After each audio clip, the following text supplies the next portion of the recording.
शुक्रवार का पावन दिन धन, वैभव और सौभाग्य की अधिष्ठात्री देवी माता लक्ष्मी को समर्पित माना जाता है। यह दिन केवल धन प्राप्ति के लिए नहीं, बल्कि जीवन में सुख, शांति और सकारात्मक ऊर्जा को आमंत्रित करने का अवसर भी होता है।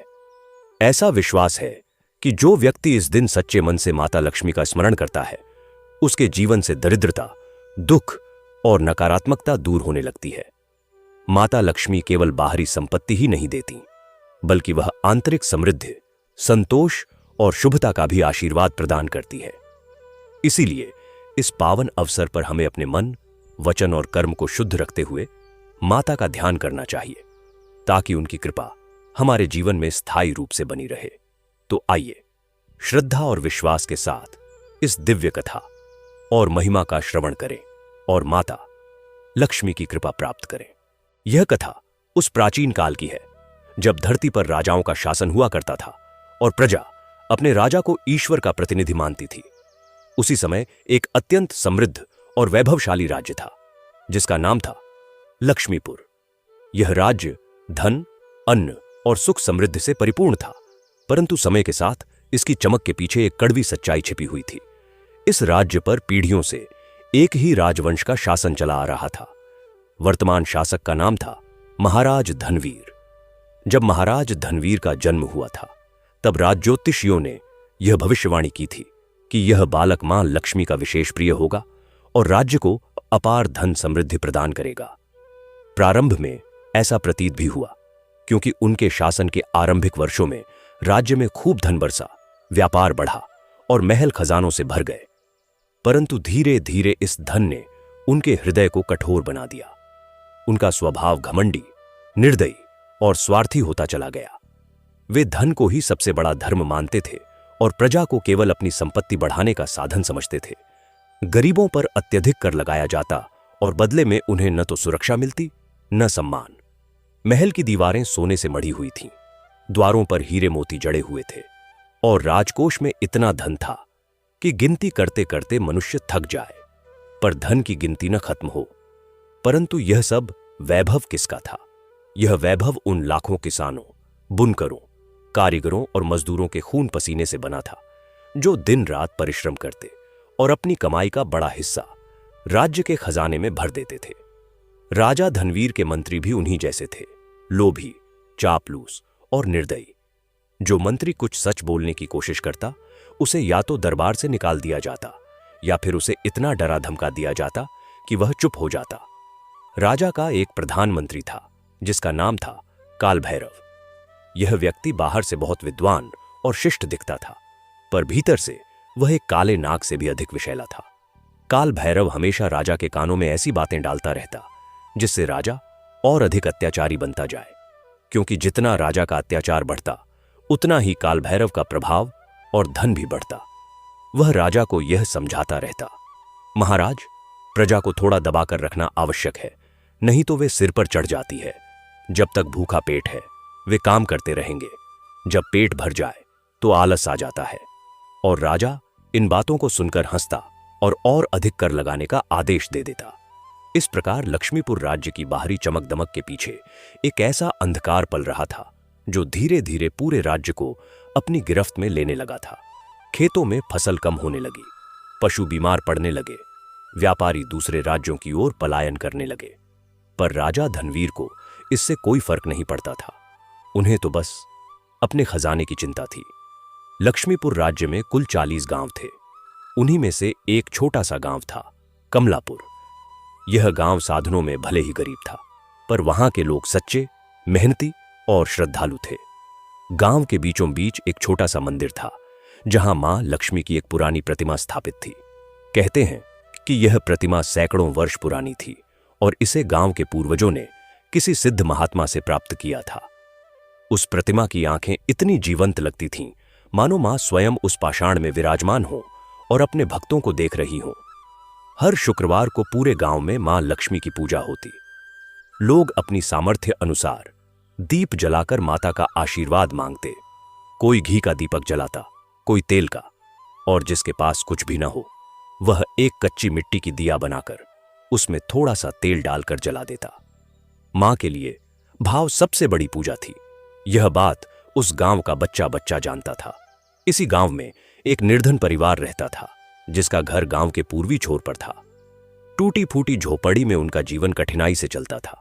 झोपड़ी की छत पर घास फूस के गट्ठर बंधे थे, जो बरसात में पानी रोकने की पूरी कोशिश करते, पर फिर भी कभी कभी पानी टपक ही जाता। दीवारें कच्ची मिट्टी की थीं, जिन पर हर वर्ष लीपापोती करनी पड़ती थी। आंगन छोटा था पर साफ सुथरा, क्योंकि इस घर की बेटी पद्मा प्रतिदिन उसे बुहार कर गोबर से लीप देती थी। इस घर में रहती थी एक सरल और भक्तिपूर्ण युवती, जिसका नाम था पद्मा। पद्मा की आयु कोई 22-23 वर्ष की रही होगी। उसके मुख पर एक ऐसी कोमल आभा थी जो किसी महंगे आभूषण से नहीं, बल्कि भीतर की पवित्रता से आती थी। उसकी आंखें बड़ी और गहरी थीं, जैसे किसी शांत झील में आकाश का प्रतिबिंब पड़ा हो।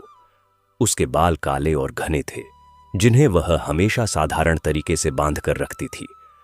उसके पास कोई सोने चांदी का गहना नहीं था, सिवाय एक छोटी सी कमल की आकृति वाले तांबे के कड़े के, जो उसकी मां ने उसे बचपन में पहनाया था और जिसे पद्मा ने आज तक नहीं उतारा था।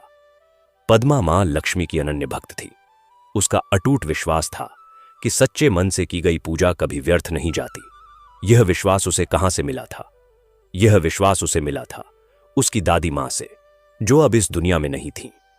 पद्मा की दादी मां का नाम था सुमित्रा देवी। वे एक अत्यंत धर्मपरायण और ज्ञानी महिला थीं। उन्होंने अपनी पूरी जिंदगी मां लक्ष्मी की भक्ति में लगाई थी। जब पद्मा छोटी थी, तब हर रात सोने से पहले दादी मां उसे मां लक्ष्मी की कथाएं सुनाती थीं। वे कहती थीं, बेटा, मां लक्ष्मी केवल धन की देवी नहीं है, वे समृद्धि की देवी हैं, और समृद्धि केवल पैसों में नहीं होती। सच्चा प्रेम, परिवार का सुख, स्वास्थ्य, शांति, यह सब भी मां की ही देन है। जो इंसान भक्ति के साथ साथ कर्म भी करता है, मां उसे कभी खाली हाथ नहीं लौटाती। यही शिक्षा पद्मा के मन में इतनी गहरी उतर गई थी कि चाहे जितनी भी कठिनाइयां आईं, उसका विश्वास डिगा नहीं। जब घर में खाना नहीं होता था, तब भी पद्मा मां की पूजा करती और मन में यह सोचकर शांत रहती कि मां जो कर रही हैं, किसी कारण से कर रही हैं। जब मां बीमार पड़ी, तब भी उसने रोते हुए मां के सामने दीप जलाया और कहा, मां, तुम तो जानती हो, तुम ही दे दो शक्ति। पद्मा के पिता का नाम था हरिराम। हरिराम एक गरीब किसान थे, पर उनके भीतर एक अजीब किस्म का गर्व था। वह गर्व जो ईमानदारी से आता है। वे कभी किसी के सामने हाथ नहीं फैलाते थे, चाहे घर में कितना भी अभाव हो। वे हमेशा कहते, जब तक ये 2 हाथ हैं, तब तक मांगने की जरूरत नहीं। वे दिन निकलने से पहले उठते, कुएं से पानी लाते, अपने छोटे से खेत में जाते और रात अंधेरी होने तक काम करते। पर उनकी आधी कमाई राजा के कर के रूप में छीन ली जाती। जो बचता, उससे घर का खर्च, बीज की जरूरत और मां की दवा, सब कुछ पूरा करना पड़ता था। हरिराम के चेहरे पर झुर्रियां थीं, जो उम्र से नहीं, बल्कि थकान और चिंता से आई थीं। उनके हाथ खुरदरे और कठोर थे, क्योंकि उन्होंने कभी हल और कुदाल को अपने हाथ से जाने नहीं दिया था। पर उनकी आंखों में एक गर्म रोशनी थी, जो उनके प्रेम और सरलता को दर्शाती थी।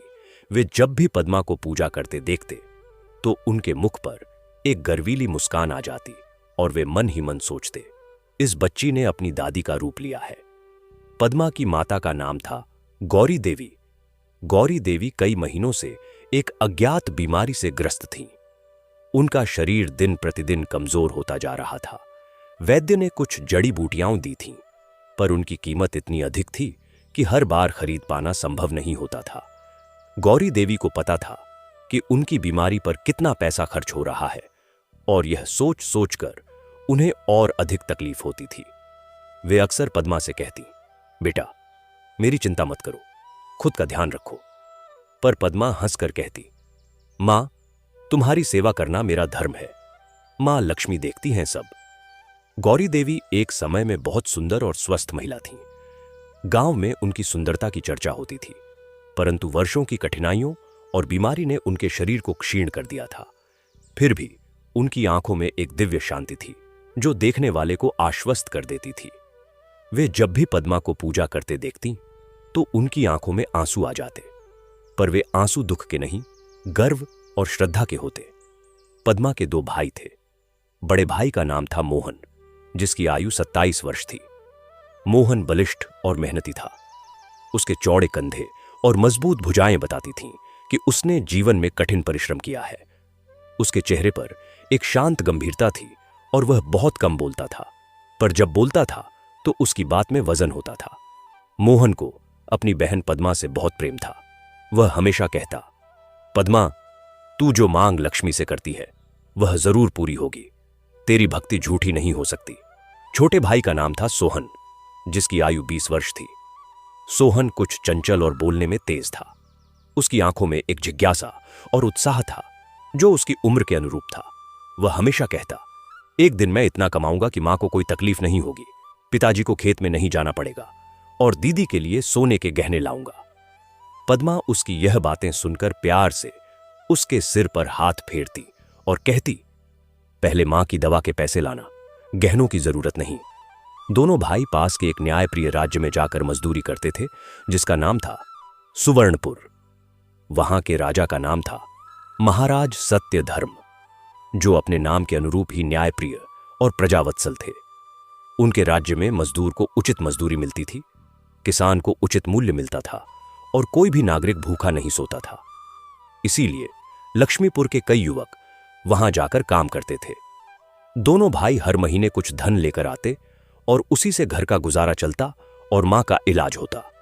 जब दोनों भाई घर से निकलते तो पद्मा उन्हें दरवाजे पर खड़ी होकर आशीर्वाद देती और मां लक्ष्मी से प्रार्थना करती कि उन्हें रास्ते में कोई कष्ट न हो। और जब वे लौटते तो पद्मा का चेहरा खिल उठता। वह भाइयों के लिए रात को ही थोड़ा अन्न बचाकर रख देती ताकि सुबह उन्हें भोजन मिल सके।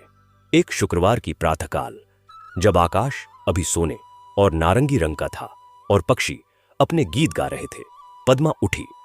उसने नदी के घाट पर जाकर स्नान किया। नदी का जल उस सुबह विशेष रूप से शीतल और पवित्र लग रहा था। जब वह घाट से लौट रही थी तब उसने देखा कि नदी किनारे एक कमल का फूल खिला हुआ था, गुलाबी रंग का, स्वच्छ और निर्मल, मानो मां लक्ष्मी ने अपनी सीट से एक फूल गिरा दिया हो। पद्मा ने श्रद्धापूर्वक उस फूल को उठाया और मन में सोचा, मां ने खुद अपना प्रसाद भेजा है। घर लौटकर उसने आंगन में साफ सफाई की। मिट्टी के आंगन को उसने गोबर से लीपा। एक सुंदर रंगोली बनाई जिसमें कमल के फूल और स्वस्तिक के चिन्ह थे। फिर एक छोटे से चौकी पर मां लक्ष्मी की प्रतिमा स्थापित कर दीप जलाया। उसके पास जो थोड़ा सा घी बचा था वह उसने दीपक में डाल दिया।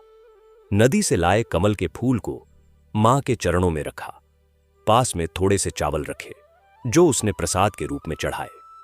उसने श्रद्धा से हाथ जोड़कर प्रार्थना की, हे मां लक्ष्मी, हे जगजननी, हे कमला, हे पद्मा, हे विष्णुप्रिया, आपकी इस दासी की प्रार्थना सुनिए। हमारे घर में अभाव है पर भावना में कमी नहीं।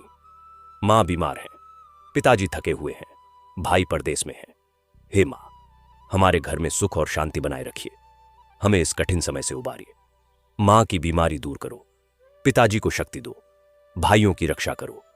और हे मां, इस राज्य में जो अन्याय हो रहा है, जो गरीब पिस रहे हैं, उनकी भी सुधि लो। आप तो सबकी मां हो।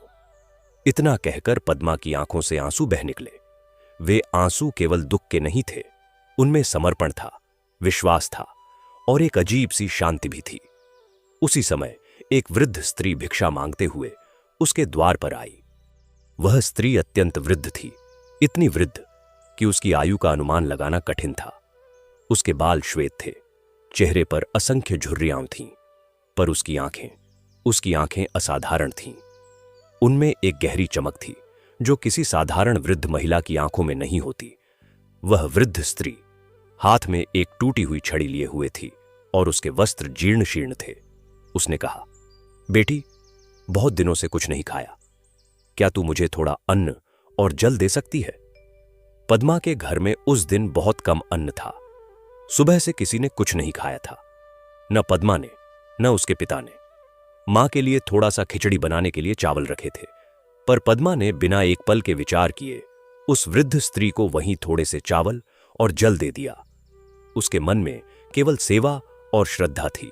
उसने कहा, मां, यह लो, हमारे घर में आज बहुत कम है, पर जो है वह आपका है। अतिथि देवो भव। वृद्ध स्त्री ने उस अन्न को ले लिया। उसने एक पल के लिए पद्मा की आंखों में गहराई से देखा और उस दृष्टि में कुछ था जो पद्मा को एक अजीब सी शिहरन दे गया।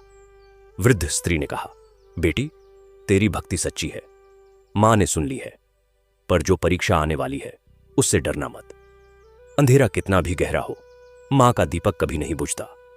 इतना कहकर वह वृद्ध स्त्री चली गई। पद्मा उसे जाते हुए देखती रही। कुछ ही पलों में वह मुड़ पर पहुंची और फिर पद्मा की नजरों से ओझल हो गई। पद्मा के मन में उन शब्दों की गूंज रह गई, जो परीक्षा आने वाली है उससे डरना मत। परंतु उसी दिन भाग्य ने एक कठिन मोड़ ले लिया। राजा धनवीर ने कुछ दिन पहले एक नया आदेश जारी किया था। जो भी लक्ष्मीपुर का नागरिक बिना राजाज्ञा के दूसरे राज्य की सीमा में प्रवेश करेगा या दूसरे राज्य में जाकर काम करेगा, उसे राज्यद्रोही माना जाएगा और बंदी बना लिया जाएगा। यह आदेश असल में इसलिए था क्योंकि राजा को पता चल गया था कि उसके राज्य के मजदूर पड़ोसी राज्यों में जाकर काम कर रहे हैं, जिससे उसे कर की प्राप्ति कम हो रही थी। यह आदेश धर्म या न्याय के लिए नहीं, बल्कि राजकोष की लालच के लिए था।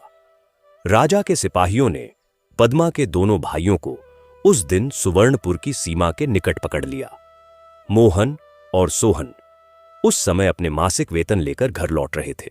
उनके पास घर के लिए धन था, मां की दवा के लिए कुछ जड़ी बूटियां थीं और पद्मा के लिए एक छोटी सी भेंट, एक मां लक्ष्मी की छोटी सी तस्वीर जो बाजार में मिली थी। सिपाहियों ने उन पर राज्यद्रोह का आरोप लगाया, उनके हाथ बांधे और उन्हें राजदरबार की ओर ले जाने लगे। मोहन ने विरोध किया, यह अन्याय है, हम तो बस परिवार का पेट पालने गए थे, हम राज्यद्रोही नहीं हैं। सिपाहियों ने उसकी बात को अनसुना किया और कहा, महाराज का आदेश है, बोलना बंद करो। सोहन की आंखें भर आईं, पर उसने आंसू नहीं बहाए। उसने मन में मां लक्ष्मी का स्मरण किया और मोहन का हाथ थामकर धीरे से कहा, भैया, दीदी ने कहा था कि मां देखती हैं, वे देख रही हैं। यह समाचार जिस व्यापारी ने देखा, उसने शाम को कमलापुर पहुंचकर हरिराम को बताया। यह समाचार सुनते ही पूरे कमलापुर में भय और दुख की लहर दौड़ गई। हरिराम के पैरों तले जमीन खिसक गई। गौरी देवी की आंखें छलछला आईं और उनका शरीर कांपने लगा। बीमारी में इतना बड़ा आघात सहना उनके लिए बहुत कठिन था। घर में मातम छा गया। गांव के कुछ लोग आए, सहानुभूति जताई, पर सब असहाय थे। राजा के सामने बोलने की हिम्मत किसी में नहीं थी। पद्मा ने जब यह समाचार सुना, तब वह एक पल के लिए स्तब्ध रह गई। उसके हाथ कांपे, उसकी आंखें भर आईं, परंतु उसने अपने आंसुओं को पोंछा, अपनी मां को संभाला, अपने पिता को धीरज बंधाया और फिर मां लक्ष्मी के मंदिर की ओर चली गई। संध्या का समय था। आकाश लाल बैंगनी हो रहा था। मंदिर में पहले से ही कुछ दीपक जल रहे थे। पद्मा ने एक दीपक जलाया। उसके हाथ कांप रहे थे, आंखों से आंसू बह रहे थे, पर उसने दीपक जलाया। वह मां की प्रतिमा के सामने बैठ गई और तब उसने जो प्रार्थना की, वह प्रार्थना शब्दों में नहीं थी। वह प्रार्थना हृदय के गहरे दर्द और विश्वास से निकली थी। आंसुओं में भीगे स्वर में उसने कहा, हे मां, यदि सच्ची भक्ति में शक्ति है तो आप अवश्य हमारी रक्षा करेंगी। मुझे नहीं पता कि क्या होगा, पर मुझे पूरा विश्वास है कि आप देख रही हैं। मेरे भाई निर्दोष हैं, उन्होंने कोई पाप नहीं किया। वे तो बस अपनी मां को बचाने की कोशिश कर रहे थे। हे मां, उनकी रक्षा करो, और यदि तुम कोई परीक्षा ले रही हो तो मुझे शक्ति दो कि मैं इस परीक्षा में पास हो सकूं। उस रात पद्मा ने खाना नहीं खाया। वह रात भर मां लक्ष्मी के मंदिर में बैठी रही, प्रार्थना करती रही, दीप जलाती रही। अगली सुबह जब सूरज उगा, तब पद्मा के मन में एक संकल्प जागा। उसने सोचा, मैं राज दरबार जाऊंगी, मैं अपने भाइयों के लिए न्याय मांगूंगी। यह विचार कितना साहसी था। एक गरीब किसान की बेटी महाराज धनवीर के दरबार में जाए और न्याय मांगे। गांव के लोगों ने जब यह सुना तो कुछ ने मना किया। पद्मा, यह संभव नहीं है, राजा सुनेगा नहीं, उल्टे तुम भी पकड़ी जाओगी। पर पद्मा का निश्चय अटल था। हरिराम ने बेटी को रोकने की कोशिश की। बेटा, तू लड़की है, राज दरबार में अकेली मत जा। पद्मा ने पिता का हाथ थाम लिया और कहा, पिताजी, मां लक्ष्मी मेरे साथ है। जब मां साथ हो तो कोई भी राज दरबार छोटा लगता है। मैं जाऊंगी। उस सुबह पद्मा ने स्नान किया, साफ वस्त्र पहने, मां लक्ष्मी की प्रतिमा के सामने हाथ जोड़े और चल पड़ी राजधानी की ओर। राजधानी कमलापुर से कोस भर दूर थी। रास्ता कच्चा और धूल भरा था, पर पद्मा के कदम नहीं रुके। रास्ते में उसे एक साधु मिले। वे एक बरगद के पेड़ के नीचे बैठे थे और उनकी आंखें बंद थीं। उनके माथे पर भस्म का तिलक था और वे गेरुए वस्त्र पहने हुए थे। जैसे ही पद्मा पास से गुजरने लगी, उन्होंने आंखें खोली। रुको बेटी। पद्मा रुक गई और हाथ जोड़कर बोली, प्रणाम महाराज। साधु ने उसे ध्यान से देखा और कहा, तुम राज दरबार जा रही हो न्याय मांगने? पद्मा चौंक गई। उसने तो किसी से इस बारे में बात नहीं की थी, फिर इन्हें कैसे पता? उसने हां में सिर हिलाया। साधु ने कहा, बेटी, राज दरबार में जाने से पहले एक बात याद रखो। जब तुम राजा के सामने खड़ी हो, तब न डरो न क्रोध करो। सत्य बोलो, शांत रहो। सत्य की शक्ति किसी राजा की शक्ति से बड़ी है। और एक बात और, तुम्हारे भाइयों के कारागार में एक और बंदी है, जिसकी कहानी तुम्हारी कहानी से जुड़ी है। उसे भूलना मत। इतना कहकर साधु फिर से आंखें मूंद ली। पद्मा ने उन्हें प्रणाम किया और आगे बढ़ गई, पर साधु के शब्द उसके मन में गूंजते रहे। राजधानी का नाम था धनपुर। यह एक बड़ा और भव्य नगर था। बड़ी बड़ी हवेलियां, बाजार में रंग बिरंगे सामान, महल के ऊंचे मीनार, सब कुछ देखकर मन चकरा जाता था। पर पद्मा की आंखें इस चमक दमक में नहीं उलझीं। वह सीधे राज दरबार की ओर चलती रही। राज दरबार के द्वार पर दो विशालकाय द्वारपाल खड़े थे। उन्होंने पद्मा को रोका। कौन हो? क्या काम है? पद्मा ने शांत स्वर में कहा, मैं कमलापुर से आई हूं। मेरे भाइयों को कल बंदी बनाया गया है। मैं महाराज से न्याय मांगने आई हूं। द्वारपाल हंसे। न्याय? एक किसान की बेटी महाराज से न्याय मांगेगी? जाओ, यहां तुम्हारा काम नहीं। पद्मा ने एक पल के लिए मां लक्ष्मी का स्मरण किया और फिर बोली, हर नागरिक को राजदरबार में अपनी बात रखने का अधिकार है। यह हमारे पूर्वजों का धर्म है। मुझे अंदर जाने दो। उसी समय दरबार के भीतर से किसी मंत्री ने यह दृश्य देखा। यह मंत्री था धर्मदास, राजा धनवीर के मंत्रियों में एक, जो काल भैरव की तरह भ्रष्ट नहीं था। धर्मदास बूढ़े थे, उनके बाल सफेद थे और उनकी आंखों में एक थकान थी। उस इंसान की थकान जिसने बहुत कुछ देखा हो और बहुत कुछ सहा हो। उन्होंने पद्मा को देखा, एक साधारण वस्त्रों में, पर एक असाधारण दृढ़ता के साथ खड़ी लड़की। उन्होंने द्वारपालों से कहा, उसे अंदर आने दो। पद्मा अंदर पहुंची। दरबार भव्य था। सोने के स्तंभ, रेशमी पर्दे, हाथी दांत की सजावट। राजा धनवीर एक ऊंचे सिंहासन पर बैठे थे। उनका रंग गहरा था, चेहरे पर कठोरता थी, आंखें तेज पर निर्दयी थीं। उनके पास काल भैरव खड़ा था। पद्मा ने दरबार में प्रवेश करते ही हाथ जोड़कर प्रणाम किया। उसके भीतर डर था, पर वह डर उसके पैरों को नहीं रोक सका।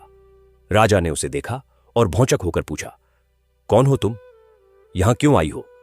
पद्मा ने शांत स्वर में कहा, महाराज, मैं कमलापुर गांव की पद्मा हूं, हरिराम किसान की पुत्री। कल आपके सिपाहियों ने मेरे दोनों भाइयों को बंदी बना लिया। उन पर राज्यद्रोह का आरोप है, पर वे राज्यद्रोही नहीं हैं। वे बस अपनी बीमार मां की दवा के लिए धन कमाने गए थे। हमारे राज्य में उन्हें काम नहीं मिलता था, इसलिए वे पड़ोसी राज्य में गए थे। मैं आपसे न्याय मांगने आई हूं। दरबार में सन्नाटा छा गया। एक गरीब किसान की बेटी इतनी निर्भीकता से महाराज के सामने खड़ी होकर बोल रही थी। यह दृश्य किसी ने पहले नहीं देखा था। काल भैरव ने तत्काल बीच में बोला, महाराज, यह किसान की बेटी है। राजाज्ञा का उल्लंघन हुआ है। इसके भाइयों को दंड मिलना चाहिए, और यह यहां आई है, इसे भी दंड मिलना चाहिए। राजा धनवीर ने काल भैरव की बात सुनी। उनकी आंखों में एक क्रूर चमक आई, पर उसी समय धर्मदास आगे बढ़े और बोले, महाराज, यह बालिका सत्य बोल रही है। आपकी राजाज्ञा नई है, इसे सभी प्रजाजनों तक पहुंचने में समय लगता है, और यह भाई काम पर गए थे, न कि कोई षड्यंत्र रचने। दंड देने से पहले न्यायपूर्ण सुनवाई होनी चाहिए। राजा ने कुछ देर सोचा, फिर उन्होंने पद्मा की ओर देखा। उस लड़की की आंखों में जो भाव था, वह उन्हें एक पल के लिए रोक गया। उन्होंने कहा, ठीक है, 3 दिन बाद दोबारा दरबार लगेगा, तब फैसला होगा। पद्मा ने प्रणाम किया और दरबार से बाहर निकल आई। बाहर आकर उसने एक गहरी सांस ली। उसके पैर कांप रहे थे, पर उसका मन शांत था। उसने आकाश की ओर देखा और मन में कहा, मां, तुमने मुझे दरबार तक पहुंचाया। अब 3 दिन और साथ रहो। वापस लौटते समय वही साधु उसे फिर मिले। उन्होंने पूछा, क्या हुआ? पद्मा ने सब कुछ बताया। साधु ने कहा, बेटी, तुमने अच्छा किया, पर याद है मैंने कहा था, कारागार में एक और बंदी है जिसकी कहानी तुम्हारी कहानी से जुड़ी है। कल तुम कारागार जाओ और उससे मिलो। उसका नाम है विक्रम। पद्मा ने पूछा, विक्रम कौन है? साधु ने कहा, जाओ, मिलोगी तो समझ जाओगी। अगले दिन पद्मा कारागार पहुंची। कारागार के द्वारपाल से उसने बहुत मिन्नत की।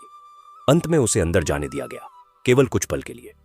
मोहन और सोहन को देखकर पद्मा का दिल भर आया। दोनों भाई ठीक थे, पर थके हुए और चिंतित दिख रहे थे। पद्मा ने उन्हें ढांढस बंधाया और कहा, परसों सुनवाई है, मां लक्ष्मी सब ठीक करेंगी। मोहन ने कहा, दीदी, यहां एक और बंदी है, विक्रम। वह बहुत अच्छा इंसान है, उसके साथ भी अन्याय हुआ है। पद्मा ने विक्रम को देखा। विक्रम एक युवक था, कोई 25-26 वर्ष का। उसका चेहरा देखकर पद्मा को पहली बार एहसास हुआ कि वह कोई साधारण युवक नहीं है। उसकी आंखों में एक असाधारण तेज था और उसके साथ साथ एक गहरा दुख भी। विक्रम ने जब पद्मा को देखा तो उसके चेहरे पर एक हल्की सी हैरानी आई। पद्मा ने पूछा, तुम विक्रम हो? तुम्हारे साथ क्या हुआ? विक्रम ने एक गहरी सांस ली और बोला, यह कहानी लंबी है। पद्मा ने कहा, मुझे बताओ। विक्रम की कहानी इस प्रकार थी। वह वास्तव में एक साधारण युवक नहीं था। वह लक्ष्मीपुर के एक पुराने राज परिवार का वंशज था। उस राज परिवार का जिसने धनवीर के पूर्वजों से पहले इस राज्य पर शासन किया था। उस परिवार का नाम था धर्मराज वंश। धर्मराज वंश न्यायप्रिय और प्रजावत्सल था। उनके शासन में प्रजा सुखी थी। परंतु जब से धनवीर के पूर्वजों ने इस राज्य को हथिया लिया था, तब से धर्मराज वंश को राज्य से बाहर धकेल दिया गया था। विक्रम के पिता का नाम था कुंवर सत्यजीत। वे धर्मराज वंश के अंतिम जीवित वंशज थे। उन्होंने अपना पूरा जीवन साधारण नागरिक की तरह बिताया था, पर जब उन्होंने देखा कि राजा धनवीर का अत्याचार बढ़ता जा रहा है, तो उन्होंने चुप नहीं रहे। उन्होंने एक बार दरबार में जाकर न्याय की मांग की और उसके बदले में उन्हें जेल भेज दिया गया।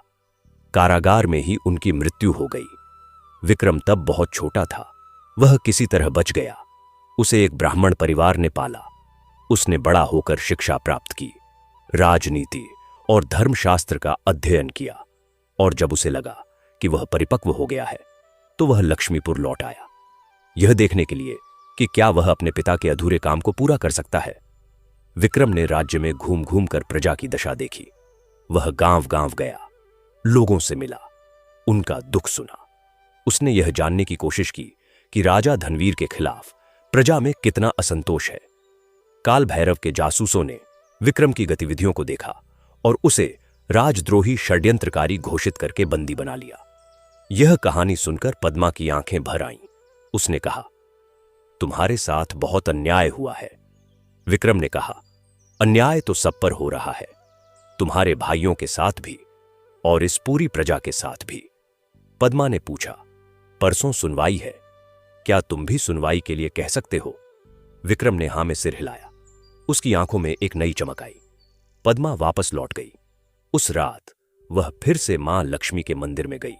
उसने दीप जलाया और प्रार्थना की, हे मां, तुमने मुझे सही रास्ता दिखाया, विक्रम से मिलवाया। अब तुम ही बताओ आगे क्या होगा। मैं तो बस एक गरीब किसान की बेटी हूं, पर तुम तो सर्वशक्तिमान हो। जो सही है वह होने दो। तीसरे दिन की सुनवाई के दिन का वर्णन करने से पहले हमें यह जानना होगा कि उस रात राजमहल में क्या हुआ। राजा धनवीर उस रात ठीक से सो नहीं पाए। उनके मन में बार बार पद्मा की वह निर्भीक आंखें आती रहीं। वे आंखें जिनमें डर नहीं था, बल्कि एक अजीब सा विश्वास था। राजा ने जीवन में बहुत लोगों को देखा था, चापलूस, भयभीत, क्रोधी, पर ऐसी आंखें उन्होंने पहले नहीं देखी थीं। उन्हें नींद नहीं आई। रात के तीसरे प्रहर में राजा को एक स्वप्न आया। उस स्वप्न में उन्होंने देखा कि वे एक विशाल महल में बैठे हैं, पर महल के चारों ओर अंधकार है। खजाने के कमरे में गए, खजाना खाली था। प्रजाजन दिख रहे थे, पर वे सब दुखी और बीमार थे। और फिर उन्होंने देखा एक ज्योति, एक दीपक की लौ। यह लौ एक छोटी सी झोपड़ी में जल रही थी। वे उस लौ की ओर खींचते चले गए। जब वे उस झोपड़ी के पास पहुंचे तो उन्होंने देखा एक युवती हाथ जोड़कर दीपक के सामने बैठी है और उस दीपक की रोशनी में एक नारी आकृति दिख रही थी, कमल पर विराजमान, 4 भुजाओं में कमल और धन के पात्र धारण किए हुए। वह आकृति बोली, धनवीर, तुमने मेरे नाम पर राज्य का नाम रखा, पर मुझे भूल गए। लक्ष्मी केवल सोने में नहीं, लक्ष्मी उस किसान में है जो खेत जोतता है, उस मां में है जो बीमार होकर भी परिवार के लिए जीती है, उस बेटी में है जो दीपक जलाती है। जिसने इन्हें कुचला उसने मुझे कुचला। राजा धनवीर हड़बड़ाकर जाग गए। उनका माथा पसीने से भीगा हुआ था। वे उठकर बैठ गए और बहुत देर तक उस स्वप्न के बारे में सोचते रहे। अगली सुबह दरबार लगा। पद्मा आई, मोहन और सोहन को दरबार में लाया गया और विक्रम को भी। काल भैरव ने अपना पक्ष रखा। महाराज, ये सब राज्यद्रोही हैं, इन्हें कठोर दंड मिलना चाहिए। पद्मा ने शांत स्वर में कहा, महाराज, मेरे भाइयों ने कोई पाप नहीं किया। वे केवल अपनी बीमार मां की दवा के लिए धन कमाने गए थे। यदि हमारे राज्य में रोजगार होता तो वे दूसरे राज्य क्यों जाते? यदि प्रजा को उचित मूल्य मिलता तो वे परदेश क्यों जाते? अपने ही राज्य में रोजगार न पाना, यह प्रजा का अपराध है या राज्य की कमी है? दरबार में सन्नाटा छा गया। विक्रम ने कहा, महाराज, मैं धर्मराज वंश का वंशज हूं। मैं कोई षड्यंत्र नहीं कर रहा था। मैं केवल अपनी पीड़ित प्रजा का दुख जान रहा था। क्या प्रजा के दुख को जानना राजद्रोह है? धर्मदास ने कहा, महाराज, न्याय और दंड दोनों आपके हाथ में हैं, पर जिस राजा की प्रजा भूखी हो, जिसकी प्रजा रोजगार के लिए परदेश जाए, वह राजा अपने पूर्वजों के सामने कैसे उत्तर देगा? राजा धनवीर काफी देर तक चुप रहे। उनके मन में रात का स्वप्न घूम रहा था। पद्मा की निर्भीक आंखें याद आ रही थीं। वह वृद्ध स्त्री की छवि भी मन में कहीं थी। हालांकि उन्होंने उसे स्वप्न में देखा था, पर उन्हें कुछ ऐसा लग रहा था मानो वह छवि कहीं देखी है। और तब एक असाधारण घटना हुई। दरबार की एक खिड़की से अचानक एक सुनहरी रोशनी आई। किसी ने कुछ नहीं देखा, पर सभी को उस रोशनी का एहसास हुआ। महल में जो फूल सजे हुए थे वे अचानक और अधिक खिल गए। दरबार में एक अजीब सी सुगंध फैल गई, कमल की सुगंध। राजा धनवीर खड़े हो गए। उन्होंने कहा, मोहन और सोहन को मुक्त किया जाता है। काल भैरव ने विरोध किया, पर महाराज, राजा ने हाथ उठाकर उसे चुप कराया। उनकी आवाज में एक असाधारण गंभीरता थी जो पहले कभी नहीं थी। और विक्रम को भी मुक्त किया जाता है। दरबार में सबकी सांसें थम गईं। पद्मा की आंखों से आंसू बह निकले, वे आंसू जिन्हें वह 3 दिनों से रोके हुए थी। पर यह तो बस शुरुआत थी, क्योंकि जो आगे हुआ वह तो वास्तव में मां लक्ष्मी की लीला थी। राजा धनवीर ने उस दिन के बाद से कुछ बदलना शुरू किया, पर बदलाव इतना आसान नहीं था। काल भैरव अभी भी वहां था, अभी भी षड्यंत्र कर रहा था। उसने राजा के कान में डालना शुरू किया, महाराज, यह बदलाव कमजोरी की निशानी है। प्रजा आपको कमजोर समझने लगेगी। राजा धनवीर एक बार फिर डगमगाने लगे और उसी समय कमलापुर से समाचार आया। पद्मा की मां गौरी देवी की तबीयत बहुत बिगड़ गई है। पद्मा घर लौटी। मां की हालत देखकर उसका दिल भारी हो गया। गौरी देवी बिस्तर पर पड़ी थीं। उनकी सांसें धीमी थीं। उन्होंने पद्मा का हाथ थामा और कहा, बेटा, तूने बहुत कुछ सहा। मां लक्ष्मी ने देखा, अब और रोना नहीं। पद्मा ने मां की बात सुनते हुए दीपक जलाया। उसने मां लक्ष्मी से प्रार्थना की, इस बार शब्दों में नहीं, बस आंसुओं में। उसी रात एक वैद्य आए, अपने आप। किसी ने बुलाया नहीं था। वे एक बुजुर्ग थे जिनकी आंखों में गहरी करुणा थी। उन्होंने कहा, मुझे पता चला कि यहां एक बीमार मां है, मैं देखने आया हूं। उन्होंने गौरी देवी को देखा, कुछ जड़ी बूटियां दी और कहा, 3 दिन में ठीक हो जाएंगी। पद्मा ने पूछा, वैद्यराज, आपकी फीस? वैद्य ने मुस्कुराकर कहा, जिसने भेजा है वह पहले ही दे चुकी है। पद्मा चौंक गई, किसने भेजा? वैद्य कोई उत्तर नहीं दिए और चले गए। 3 दिन में गौरी देवी उठकर बैठ गईं। 1 सप्ताह में वे चलने लगीं। इधर राजमहल में एक और घटना हो रही थी। विक्रम की कहानी किसी तरह राज्य के सच्चे इतिहासकारों तक पहुंची। उन इतिहासकारों ने पुराने ग्रंथ और दस्तावेज खोले और सिद्ध किया कि विक्रम सच में धर्मराज वंश का वंशज है। और उस वंश ने कभी राज्य छोड़ा नहीं था, उन्हें जबरदस्ती हटाया गया था। यह जानकारी जब प्रजा तक पहुंची तो एक नई हलचल मच गई। लोग कहने लगे, हमारे सच्चे राजा का वंशज हमारे बीच है। काल भैरव घबरा गया। उसने एक षड्यंत्र रचा, विक्रम को मारने का षड्यंत्र। एक रात काल भैरव के 2 आदमी विक्रम के कमरे में घुसे, पर वे जब वहां पहुंचे तो विक्रम वहां नहीं था। वह उस रात पद्मा के गांव कमलापुर में था, मां लक्ष्मी के मंदिर में। वह वहां किस काम से गया था? वह गया था एक वचन पूरा करने, अपने पिता का वचन कि जब तक वह जीवित है मां लक्ष्मी के इस पुराने मंदिर की रक्षा करेगा। उस रात पद्मा और विक्रम दोनों मंदिर में थे। पद्मा ने पूछा, तुम यहां कैसे? विक्रम ने बताया, मेरे पिता इस मंदिर में आते थे। उन्होंने कहा था कि यह मंदिर साधारण नहीं है, यहां मां स्वयं विराजमान है। उस रात मंदिर में दोनों ने मां लक्ष्मी के साथ मिलकर प्रार्थना की, और उस प्रार्थना में कुछ था, कोई शक्ति, कोई अनुभव, जो दोनों को एक अजीब सी शांति दे गया। अगली सुबह जब विक्रम राजधानी लौटा तो उसे पता चला कि रात को उसके कमरे में हमला हुआ था। काल भैरव का षड्यंत्र उजागर हो गया। राजा धनवीर को जब यह पता चला तो उनके क्रोध की सीमा न रही। उन्होंने काल भैरव को बंदी बनाने का आदेश दिया, पर काल भैरव ने पहले ही राजमहल छोड़ दिया था। वह भाग गया, पर कहां गया किसी को नहीं पता था। राजा धनवीर अब अकेले थे, बिना किसी चापलूस के, बिना किसी षड्यंत्रकारी के, और उस अकेलेपन में उन्हें पहली बार अपनी आत्मा की आवाज सुनाई दी। उन्होंने धर्मदास को बुलाया और कहा, मुझे बताओ, मैंने अपने शासन में क्या क्या गलत किया? धर्मदास ने एक पल के लिए आश्चर्य से देखा, फिर उन्होंने बोलना शुरू किया। वे सब कुछ बोले जो वर्षों से अपने मन में दबाए हुए थे। राजा धनवीर ने सब सुना, बिना क्रोध किए, और जब धर्मदास चुप हो गए तब राजा की आंखों में आंसू थे। मैंने मां लक्ष्मी की प्रजा पर अत्याचार किया, उन्होंने कहा, और मां लक्ष्मी ने मुझे एक गरीब किसान की बेटी के माध्यम से चेताया। अगले दिन राजा धनवीर ने एक सार्वजनिक घोषणा की, अब से कर की दर आधी की जाती है, प्रजा को दूसरे राज्यों में काम करने की स्वतंत्रता है, गांव गांव में चिकित्सा व्यवस्था होगी, और सबसे महत्वपूर्ण, प्रत्येक गांव में एक न्यायालय होगा जहां प्रजाजन अपनी बात रख सकेंगे। यह सुनते ही पूरे राज्य में खुशी की लहर दौड़ गई। कमलापुर में जब यह समाचार पहुंचा तो गांव के लोग मां लक्ष्मी के मंदिर में इकट्ठा हो गए। उन्होंने मिलकर पूजा की, दीप जलाए, भजन गाए। पद्मा मंदिर में बैठी थी, उसकी आंखें बंद थीं, उसके होठों पर एक शांत मुस्कान थी। उसी समय उसने महसूस किया एक कोमल स्पर्श, जैसे किसी मां ने सिर पर हाथ रखा हो।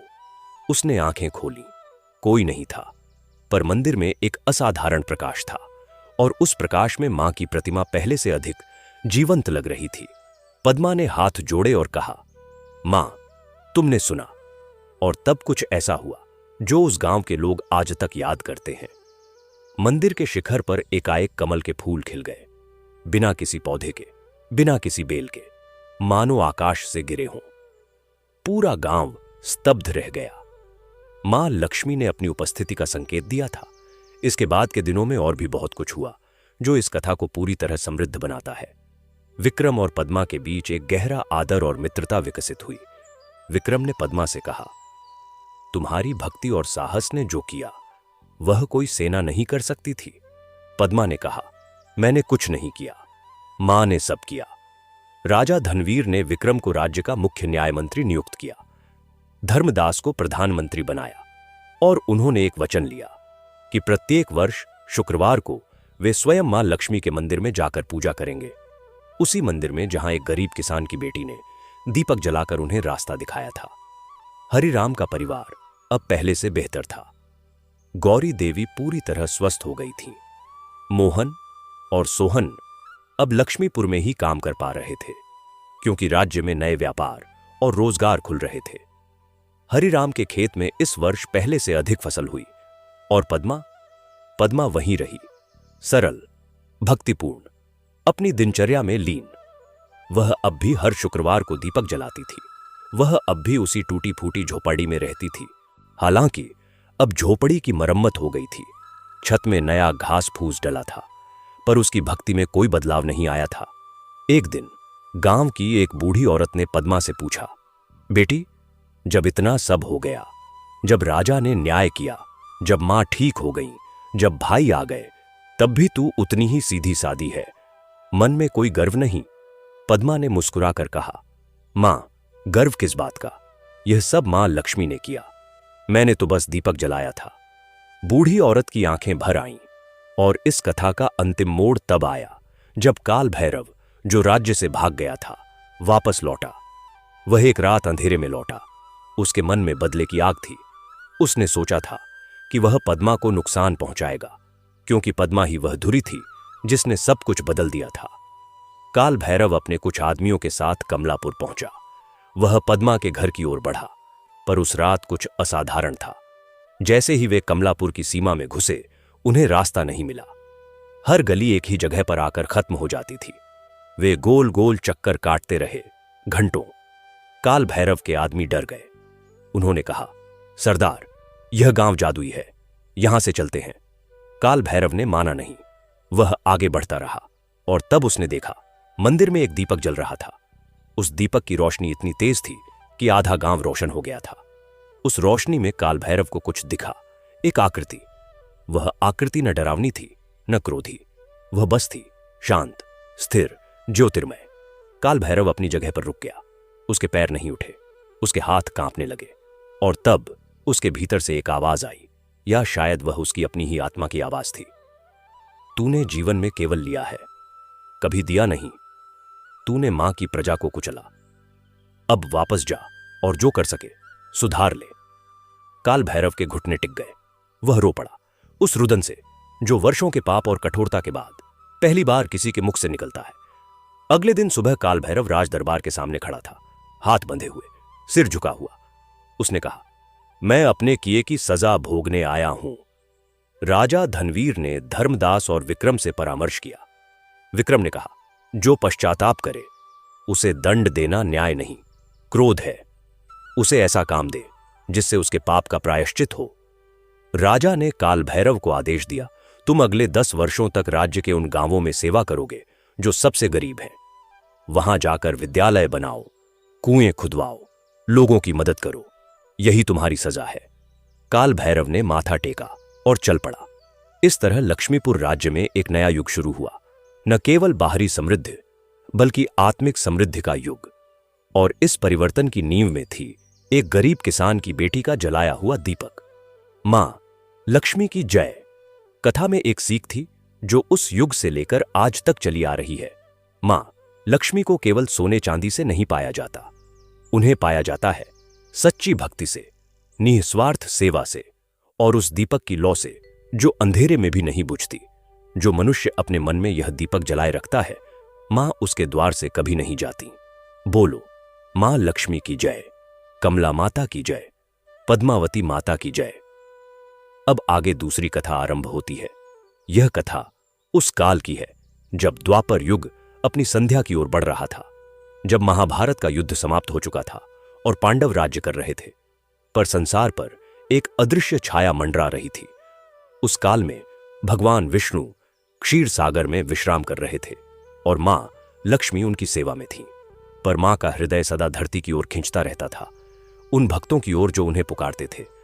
उस काल में दक्षिण दिशा में एक राज्य था जिसका नाम था कमलावती।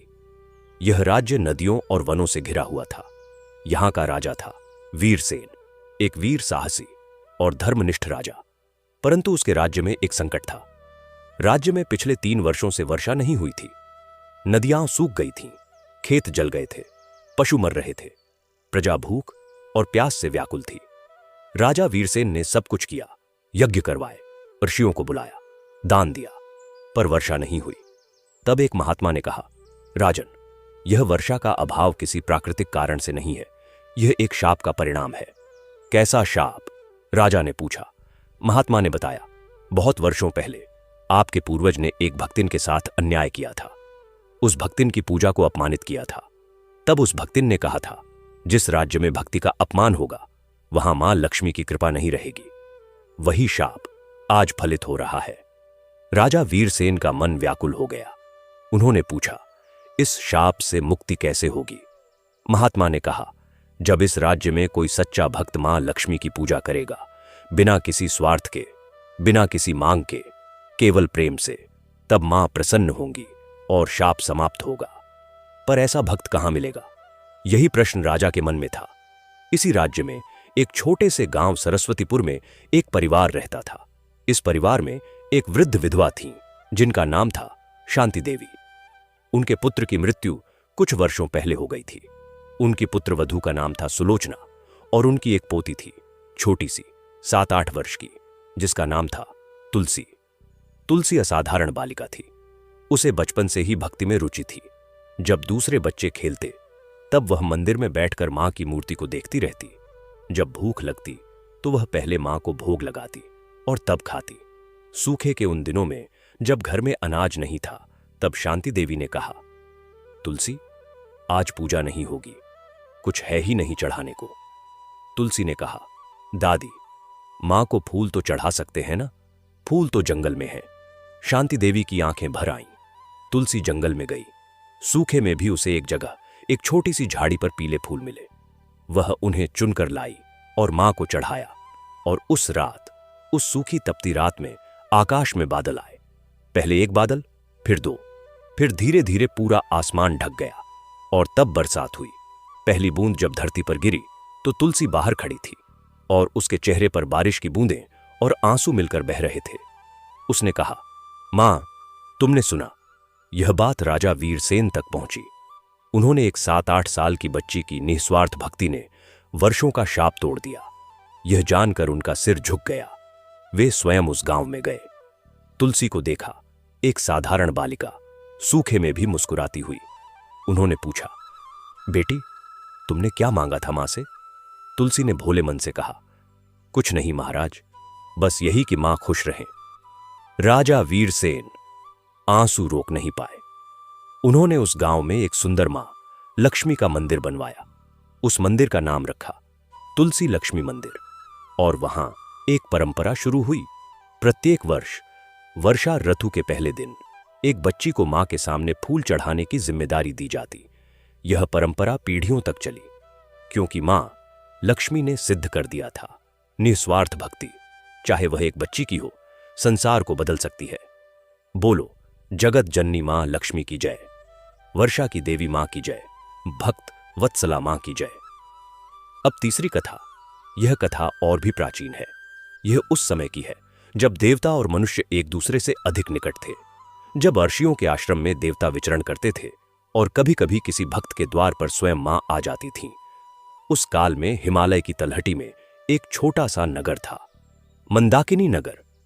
यह नगर एक पवित्र नदी के किनारे बसा था। यहां एक मंदिर था जहां मां लक्ष्मी की बहुत पुरानी प्रतिमा थी।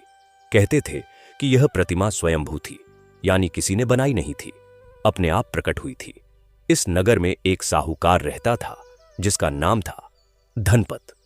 वह बहुत धनी था, पर उसका धन किसी के काम नहीं आता था। वह सूद पर पैसे देता था और गरीबों को और गरीब बनाता था। धनपत के पास एक पत्नी थी, सुमन। सुमन एक अत्यंत पवित्र और भक्त महिला थी। वह मां लक्ष्मी की परम भक्त थी। हर दिन वह मंदिर जाती, पूजा करती, दीन दुखियों को दान देती। धनपत यह सब देखकर चिढ़ता था। यह सब व्यर्थ है, पैसे से पैसा बनाओ, यही असली पूजा है। सुमन कुछ नहीं बोलती, बस मुस्कुराती और अपनी पूजा में लग जाती। उनके कोई संतान नहीं थी। यही एक दुख था सुमन के जीवन में। एक दिन सुमन मंदिर से लौट रही थी। रास्ते में उसे एक स्त्री मिली जो रो रही थी। उस स्त्री के हाथ में एक छोटा सा बच्चा था। सुमन ने रुककर पूछा, क्या हुआ बहन? स्त्री ने रोते हुए कहा, मेरे पति की मृत्यु हो गई है, मेरे पास कुछ भी नहीं, मेरे बच्चे को कुछ खाने को नहीं, साहूकार का कर्ज है, वे घर छीनने आए हैं। सुमन को जब पता चला कि वह साहूकार उसके पति धनपत ही है, तो उसका मन भर आया। उसने उस स्त्री को अपने घर लाया, खाना खिलाया, बच्चे को दूध पिलाया। फिर जो उसके पास सोने के कुछ गहने थे, वे लाकर उस स्त्री को दे दिए। यह लो बहन, जाकर दूसरे नगर में शुरुआत करो, स्त्री ने कहा। पर यह तो तुम्हारे गहने हैं। सुमन ने कहा, गहनों से मां खुश नहीं होती। मां खुश होती है जब उनकी संतान एक दूसरे की मदद करे। जब धनपत को यह पता चला तो वह क्रोध से पागल हो गया। उसने सुमन को बहुत कठोर शब्द कहे। तुमने मेरे पैसे दे दिए, तुम्हें क्या अधिकार था? सुमन ने शांत स्वर में कहा, पति, वे पैसे मेरे गहनों के थे और वह स्त्री और उसका बच्चा आज भूखा है। क्या भगवान के सामने यही उत्तर देंगे कि हमारे पास था पर हमने नहीं दिया? धनपत ने कुछ नहीं सुना। उसने कहा, आज से तुम्हारी पूजा पाठ बंद, मंदिर जाना बंद। सुमन रो पड़ी, पर उसने मां को नहीं छोड़ा। वह घर में ही एक कोने में बैठकर मन ही मन पूजा करती रही। दीपक बाहर नहीं जला पाती थी तो मन के भीतर दीपक जलाती रही। महीने बीते। धनपत का व्यापार अचानक ठप हो गया। उसका एक बड़ा जहाज जो माल लेकर गया था वह तूफान में डूब गया। एक और व्यापार में धोखा हुआ, धन जाने लगा। धनपत घबरा गया। उसने सोचा, यह सब पत्नी के उन गहनों का परिणाम है। एक रात वह नींद में बेचैन था, तभी उसे स्वप्न आया। स्वप्न में उसने देखा एक भव्य महल। उस महल में वह था और उसकी पत्नी सुमन भी, पर सुमन के पास एक दिव्य आभा थी और उसके चरणों में कमल के फूल थे। और तब एक आवाज आई, धनपत, तूने धन को सब कुछ समझा, पर तेरी पत्नी ने मुझे समझा। जिस दिन तूने उसकी भक्ति रोकी उसी दिन मैं तेरे घर से चली गई। अब तू चाहता क्या है? धनपत ने स्वप्न में कहा, मां, मुझे माफ करो, मुझे नहीं पता था। आवाज आई, जा अपनी पत्नी से माफी मांग और जा उस विधवा को जिसका घर तूने छीना था उसे वापस दे, तब मैं लौटूंगी। धनपत सुबह उठा। उसने सुमन के पैर छुए पहली बार। सुमन चौंक गई। धनपत ने रोते हुए कहा, मुझे माफ कर दो, मैं गलत था। सुमन ने उसका माथा थपथपाया। उसकी आंखों में आंसू थे, पर उन आंसुओं में क्षमा थी, क्रोध नहीं। धनपत ने उस विधवा को खोजा। वह दूसरे नगर में थी। उसका घर वापस किया, उसका कर्ज माफ किया और उसके बच्चे की शिक्षा की जिम्मेदारी ली। उस दिन जब वह घर लौटा तो घर के द्वार पर कमल के फूल पड़े थे, बिना किसी के रखे। सुमन ने दीपक जलाया और उस दीपक की लौ में धनपत ने पहली बार देखा एक दिव्य छाया, एक प्रेमपूर्ण करुणामयी छाया। मां लक्ष्मी लौट आई थी। 9 महीने बाद सुमन के घर में एक बच्चे का जन्म हुआ, एक पुत्र जिसकी आंखों में जन्म से ही एक असाधारण शांति थी। धनपत ने उस बच्चे का नाम रखा लक्ष्मी प्रसाद। उस दिन से धनपत बदल गया। उसका व्यापार फिर से चला, पर अब वह व्यापार केवल अपने लिए नहीं था। वह अपनी कमाई का एक हिस्सा हमेशा गरीबों के लिए रखता था। और जो मंदिर था मंदाकिनी नगर में, वहां उसने एक बड़ा दीपक लगवाया जो हमेशा जलता रहता था। लोग कहते हैं कि वह दीपक आज भी जलता है, क्योंकि जब एक स्त्री के मन का दीपक जलता है वह कभी नहीं बुझता। बोलो, महालक्ष्मी मां की जय। धन की देवी, हृदय की देवी, प्रेम की देवी मां लक्ष्मी की जय। उस गांव का नाम था रामपुर। रामपुर एक छोटा सा गांव था जो एक नदी के किनारे बसा हुआ था। नदी का नाम था शिवगंगा। शिवगंगा का जल इतना निर्मल और शीतल था कि जो भी उसे एक बार पी ले उसका मन तृप्त हो जाए। नदी के किनारे पीपल और बरगद के पुराने पेड़ थे जिनकी जड़ें नदी के जल तक पहुंची हुई थीं। उन पेड़ों की छांव में बैठकर बुजुर्ग लोग संध्या को बातें किया करते थे और बच्चे खेला करते थे। रामपुर में कोई 500 घर थे। अधिकतर लोग किसान थे, कुछ दुकानदार थे, कुछ कारीगर। गांव में एक पुराना शिव मंदिर था और एक छोटा सा मां लक्ष्मी का मंदिर। लोग सरल थे, ईमानदार थे और जितना था उसमें संतुष्ट रहने की कोशिश करते थे। पर पिछले कुछ वर्षों में रामपुर में एक अजीब सी उदासी छा गई थी। यह उदासी किसी एक कारण से नहीं थी। यह उदासी कई छोटे छोटे कारणों से थी जो मिलकर बड़ी बन गई थी। खेतों में फसल पहले जैसी नहीं होती थी। घरों में कलह बढ़ गई थी। युवा लड़के शहर की ओर भाग रहे थे। बुजुर्ग अकेले बैठकर पुराने दिनों को याद करते थे। मंदिरों में पहले जैसी रौनक नहीं रही थी। लोग पूजा करते थे, पर उस पूजा में वह भाव नहीं था जो पहले हुआ करता था। दीपक जलते थे, पर उन दीपकों में वह तेज नहीं था। ऐसे ही एक शाम की बात है। सूरज ढल रहा था। शिवगंगा नदी का जल सोने जैसा दमक रहा था। नदी किनारे के बरगद के नीचे गांव के कुछ बुजुर्ग बैठे थे, रामदयाल, भगवान दास और सुखराम। तीनों चुपचाप नदी को देख रहे थे। तभी रामदयाल ने कहा, भाई, पता नहीं क्यों, पर इस गांव में अब वह बात नहीं रही। पहले जब सावन में बारिश होती थी तो पूरा गांव मंदिर में इकट्ठा होता था। अब सावन भी आता है, बारिश भी होती है, पर मंदिर सूना रहता है। भगवान दास ने एक लंबी सांस ली और कहा, यह कलयुग का असर है भाई। आदमी के पास सब है, मोबाइल है, टीवी है, पैसा है, पर भीतर से खाली है। सुखराम चुप था। वह बस नदी को देख रहा था। उसी समय नदी के उस पार से एक नाव आती दिखी।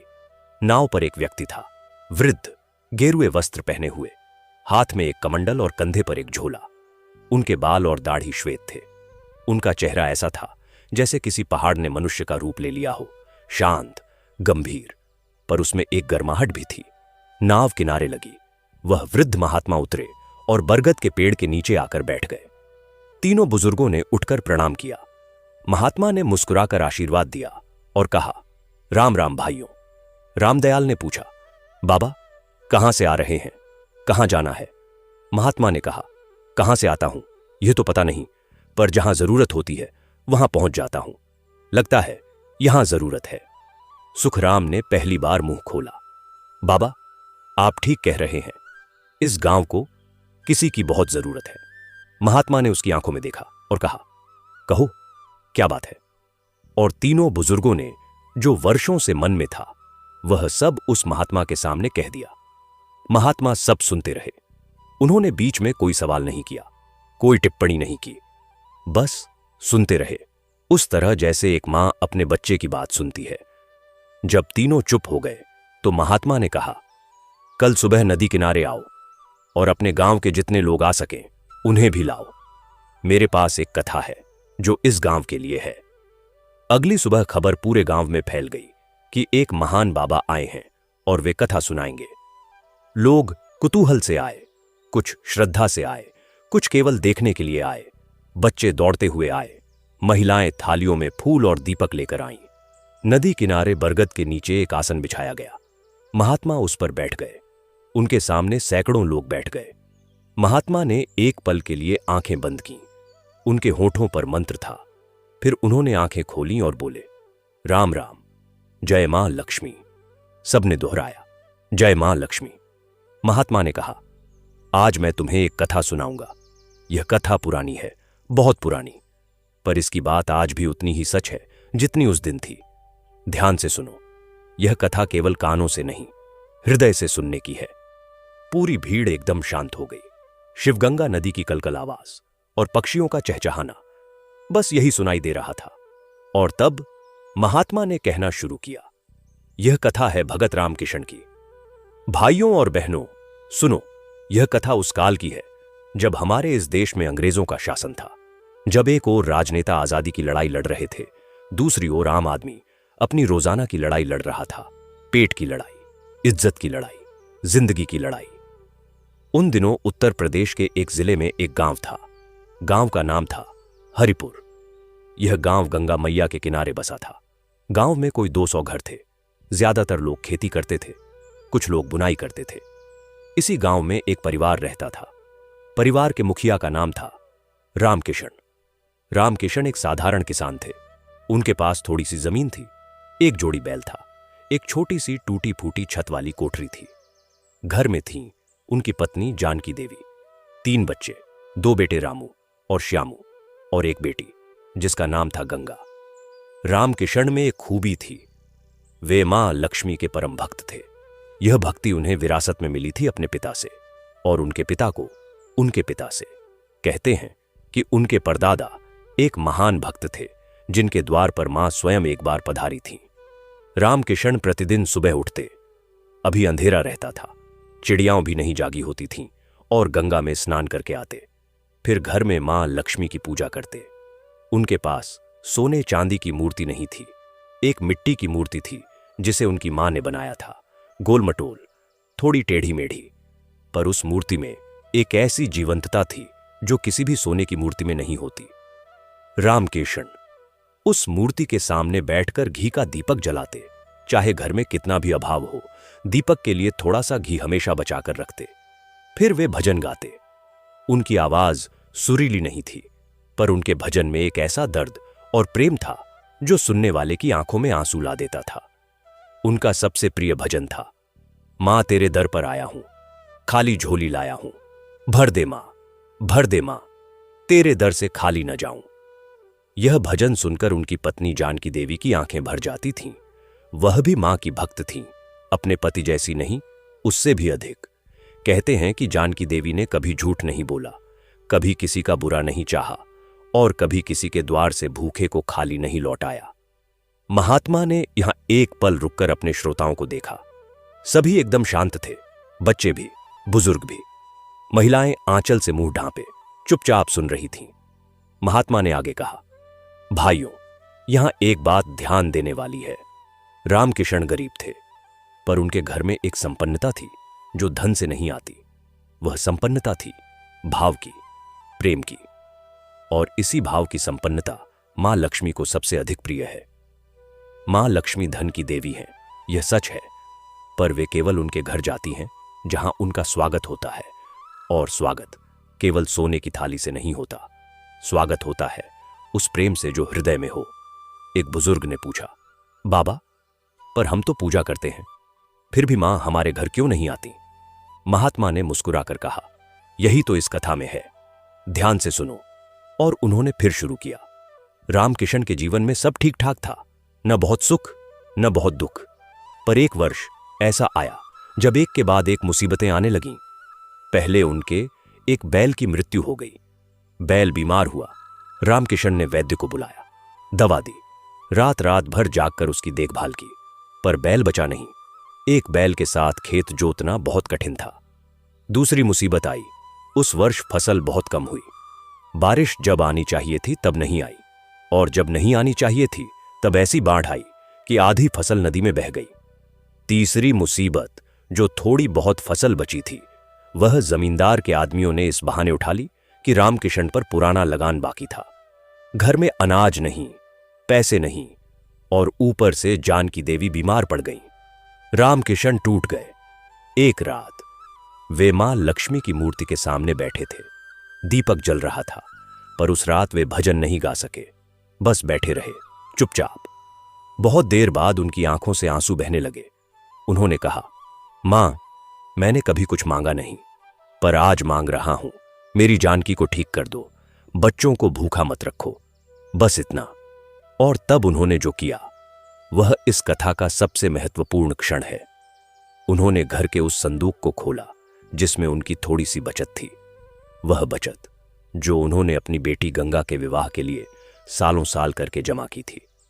उस संदूक में था बस कुछ रुपये और एक छोटी सी सोने की चूड़ी जो जानकी देवी की मां ने उन्हें दी थी। रामकिशन ने वह चूड़ी उठाई और मां की मूर्ति के सामने रख दी। उन्होंने कहा, मां, यह तेरी है, मेरी जानकी को ठीक कर दो। जानकी देवी पास में लेटी थीं। उन्होंने यह देखा, उनकी आंखें भर आईं। उन्होंने कहा, यह क्या कर रहे हो? यह गंगा के लिए था। रामकिशन ने कहा, गंगा की मां ठीक रहेगी तो गंगा का विवाह होगा, तुम ही नहीं रहोगी तो सब सूना है। यह सुनकर जानकी देवी का हृदय भर आया। महात्मा के स्वर में एक गहरी भावुकता आ गई थी। श्रोताओं में से कई लोगों की आंखें भीग गई थीं। एक महिला ने धीरे से कहा, बाबा, आगे क्या हुआ? महात्मा ने पानी का एक घूंट लिया और आगे बोले, उस रात के बाद से जो हुआ वह इस कथा का हृदय है। अगली सुबह रामकिशन उठे और उन्होंने देखा कि उनके दरवाजे पर एक बोरी रखी है। बोरी में था अनाज। ऊपर एक कागज था जिस पर लिखा था, राम राम, किसी ने भेजा है। किसने भेजा? किसी को पता नहीं। रामकिशन हैरान। उन्होंने पड़ोसियों से पूछा, किसी ने नहीं भेजा। उन्होंने गांव में पूछताछ की, कोई नहीं जानता। रामकिशन मां की मूर्ति के सामने आकर बैठ गए। उनकी आंखों में आंसू थे, पर अब दुख के नहीं, कृतज्ञता के। उन्होंने कहा, मां, तू आई, पर यह शुरुआत थी, आगे और भी आश्चर्य होने वाले थे। उसी दिन दोपहर को एक वैद्य आए, बिना बुलाए। उन्होंने कहा कि उन्हें किसी ने बताया कि यहां एक बीमार महिला है। उन्होंने जानकी देवी को देखा, दवा दी और कहा, 1 सप्ताह में ठीक हो जाएंगी। जब रामकिशन ने फीस देनी चाहिए तो वैद्य ने मना कर दिया। रामकिशन ने पूछा, किसने बताया आपको हमारे बारे में? वैद्य ने कहा, एक बुजुर्ग महिला ने, सफेद वस्त्रों में, कमल की माला पहने हुए। रामकिशन के रोंगटे खड़े हो गए। वह बुजुर्ग महिला कौन थी गांव में किसी ने उसे नहीं देखा था। एक सप्ताह में जानकी देवी उठकर बैठ गईं। जब वे ठीक हुईं तो रामकिशन ने उनसे कहा, जानकी, मां ने सुन लिया। जानकी देवी ने कहा, मां ने तो पहले से सुना हुआ था, बस हमें देर से समझ आई। महात्मा ने यहां एक पल रुककर कहा, भाइयों, यहां एक बहुत गहरी बात है। जानकी देवी ने कहा, मां ने पहले से सुना हुआ था, यानी मां तो हमेशा सुनती हैं, वे हमेशा देखती हैं। हम जब दुख में होते हैं तब हमें लगता है मां ने नहीं सुना, पर असल में मां हमें उस कठिनाई से गुजरने दे रही होती है, क्योंकि उस कठिनाई से हमारे भीतर कुछ पकता है, कुछ निखरता है। जैसे सोना आग में जाता है तभी कुंदन बनता है। श्रोताओं में से कुछ लोग अनजाने में सिर हिलाने लगे।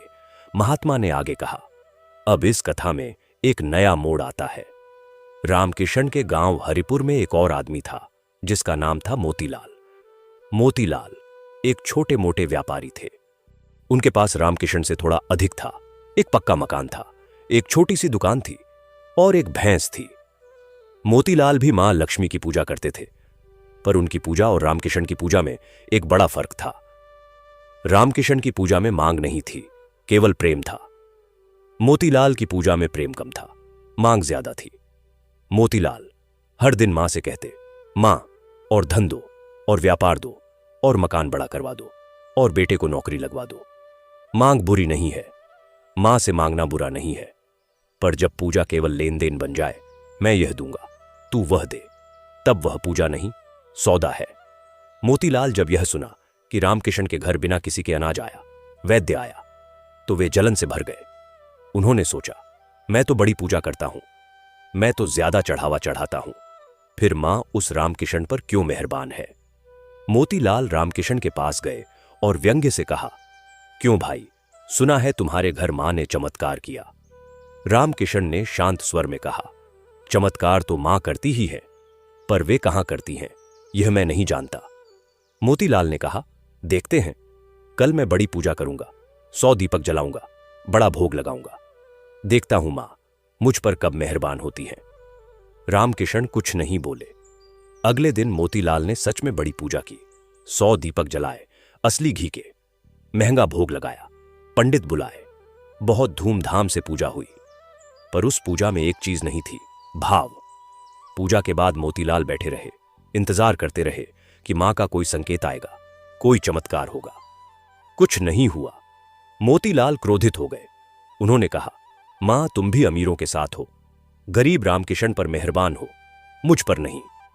उसी रात मोतीलाल को एक स्वप्न आया। स्वप्न में एक ज्योति थी, बड़ी तेज दिव्य। उस ज्योति में से एक आवाज आई। आवाज ने कहा, मोतीलाल, तू मुझसे नाराज क्यों है। मोतीलाल ने स्वप्न में कहा, मां, मैं इतनी बड़ी पूजा करता हूं, फिर तुम रामकिशन पर मेहरबान क्यों हो। आवाज ने कहा, मोतीलाल, तू मुझे एक प्रश्न का उत्तर दे। जब तू अपने बेटे को प्रेम करता है तो क्या तू उससे यह उम्मीद करता है कि वह बदले में तुझे कुछ दे। मोतीलाल ने कहा, नहीं मां, बेटे का प्रेम तो निःशर्त होता है। आवाज ने कहा, तो फिर तू मुझसे यह क्यों चाहता है कि मैं तुझे बदले में कुछ दूं। रामकिशन ने मुझसे कभी कुछ नहीं मांगा, वह बस मुझे प्रेम करता है। उसकी पूजा में सौदा नहीं है, केवल प्रेम है, इसीलिए वह मुझे प्रिय है। मोतीलाल की आंखें खुल गईं। वे रात के अंधेरे में बैठे सोचते रहे और सुबह होने से पहले उनके मन में एक बात स्पष्ट हो गई। उन्होंने जीवन में मां को कभी मां की तरह देखा ही नहीं था। वे मां को एक दुकानदार की तरह देखते थे। तू मुझे यह दे, मैं तुझे वह दूंगा। वे उठे, नदी किनारे गए, स्नान किया और फिर घर आकर मां की मूर्ति के सामने बैठ गए। इस बार उन्होंने कोई बड़ी पूजा नहीं की। एक छोटा सा दीपक जलाया और कहा, मां, मुझे माफ करो, मैंने तुम्हें गलत समझा। अब कुछ नहीं मांगता, बस तुम्हारे पास बैठना चाहता हूं। और उस साधारण पूजा में उन्हें जो शांति मिली वह 100 दीपकों वाली पूजा में कभी नहीं मिली थी। महात्मा ने एक पल रुककर कहा, भाइयों और बहनों, यह कथा का पहला अध्याय था, पर कथा यहां नहीं रुकती। कथा तो अभी शुरू हुई है, क्योंकि रामकिशन की जिंदगी में अभी एक और बड़ी परीक्षा आनी थी। श्रोताओं में एक हलचल हुई। लोगों ने अपनी जगह और ठीक से बैठ ली, मानो वे कहीं जाना ही नहीं चाहते थे। एक नौजवान ने पानी का लोटा महात्मा के पास रखा। उन्होंने थोड़ा पानी पिया और आगे बोले, रामकिशन की बेटी गंगा। उसकी उम्र अब विवाह की हो गई थी। गंगा एक सुंदर, सुशील और होशियार लड़की थी। उसने गांव के ही स्कूल में कुछ पढ़ाई की थी। उस जमाने में लड़कियों का इतना पढ़ना भी बड़ी बात थी। गंगा की मां जानकी देवी को उसके विवाह की चिंता थी, क्योंकि दहेज देने के लिए घर में कुछ नहीं था। उस जमाने में दहेज का बड़ा बोझ था। जिस घर में बेटी होती थी, उस घर के बाप की नींद उड़ जाती थी कि बेटी के हाथ पीले कैसे करें। रामकिशन के एक पड़ोसी थे, धनीराम। धनीराम के पास खेत थे, पैसे थे और उनका एक बेटा था, रमेश। रमेश ठीक ठाक लड़का था, पर उसके पिता धनीराम बहुत लालची थे। उन्होंने रामकिशन के पास संदेश भिजवाया कि रमेश के साथ गंगा का विवाह हो सकता है, बशर्ते कि दहेज में 1 बीघा जमीन दी जाए। रामकिशन के पास बस 2 बीघा जमीन थी, वही उनकी आजीविका थी। 1 बीघा देने का मतलब था अपनी रोटी का आधा हिस्सा देना। रामकिशन बहुत दुखी हुए। वे मां के सामने बैठ गए। उन्होंने कहा, मां, क्या करूं? बेटी के लिए जमीन दे दूं या जमीन रखूं और बेटी कुंवारी रह जाए? उस रात उन्हें नींद नहीं आई, पर सुबह एक घटना हुई। गंगा उठी, नदी किनारे गई। वहां उसने देखा एक छोटा सा कमल का फूल जो नदी के किनारे आकर रुका हुआ था। गंगा ने उसे उठाया। उस फूल में एक असाधारण सुगंध थी। गंगा वह फूल लेकर घर आई और मां की मूर्ति के सामने रख दिया। उसने कहा, मां, जो तुम्हारी इच्छा हो वही हो, पिताजी को परेशान मत करो। उसी दिन गांव में एक अजनबी आया। वह एक युवक था, सुंदर, शांत, और उसके चेहरे पर एक अजीब सी गंभीरता थी। उसने गांव के सरपंच से पूछा, क्या यहां रामकिशन का घर है? सरपंच ने पूछा, तुम कौन हो? रामकिशन से क्या काम है? युवक ने कहा, मेरा नाम है केशव, मैं पास के गांव से हूं। मेरी मां ने मुझे यहां भेजा है। उन्होंने कहा कि इस गांव में एक भक्त परिवार है, वहां जाओ। रामकिशन के पास केशव आया। दोनों मिले।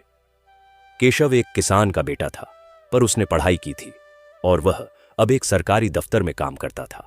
उसकी मां गुजर चुकी थी और वे मां लक्ष्मी की बड़ी भक्त थीं।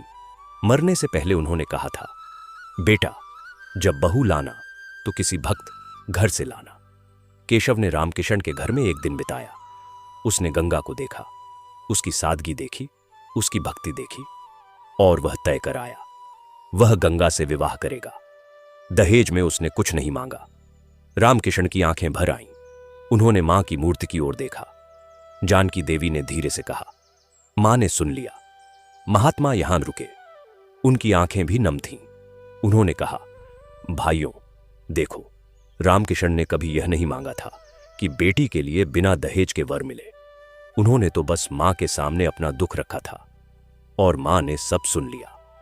मां की यही लीला है, जब तुम मांगते हो तो वे कभी कभी देर करती हैं ताकि तुम्हारा विश्वास परखा जाए, पर जब तुम सच्चे मन से उन्हें पुकारते हो बिना शर्त के, तो वे खुद आ जाती हैं। एक बच्चे ने पूछा, बाबा जी, फिर आगे क्या हुआ? गंगा की शादी हुई। महात्मा ने बच्चे की ओर देखकर प्यार से मुस्कुराया और कहा, हां बेटा, और क्या शादी हुई? विवाह की तैयारियां होने लगीं, पर रामकिशन के पास धन तो था नहीं। वे परेशान थे कि कैसे होगा। पर जैसे जैसे दिन आगे बढ़े, एक के बाद एक मदद आती गई। गांव के लोगों ने अपने आप मदद की। किसी ने अनाज दिया, किसी ने कपड़े, किसी ने बर्तन। यह गांव की परंपरा थी। जो गरीब हो, उसकी बेटी की शादी में पूरा गांव हाथ बटाए। मोतीलाल, जो पहले जलन से भरे थे, वे भी आगे आए।